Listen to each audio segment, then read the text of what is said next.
Hello အားလုံးပဲမင်္ဂလာပါရှင်။ကျွန်မအခုပြထားတာတွေကတော့ဒီတခါကျွန်မသွေးကြောသားလေးကိုအီအီလေးခုမျိုးရသည်နဲ့အကိုက်ညီဆုံးပေါ့နော်ဒီမှာသွေးကြောသားအီအီတွဲလေးကိုပြထားပါတယ်။အရန်ဝတ်လို့ကောင်းတယ်။အသားလေးကလေသူကလေဒီမှာ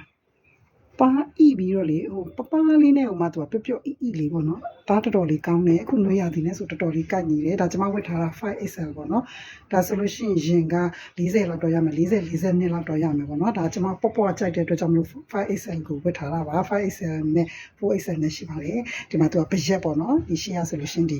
ဘရက်ပုံစံဖော်ထားတာပါ။ရှေ့ရဒီလောက်ပါ။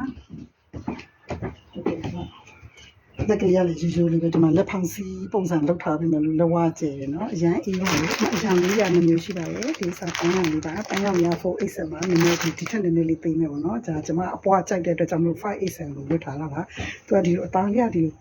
တွဲပြီးတော့ဒီလိုခုနေရသည်နဲ့ဆိုအရန်ကိုက်နေရပါတော့ဒီစောသားလေးရတယ်လေနော်နောက်ပြီးတော့ဒီမှာဆနုံပုတ်ရောင်လေးပါဒီလိုကာလာ၃ရောင်ရှိပါတယ်အတူတူရပါတယ်ရှင်ကျေးဇူးတင်ပါတယ်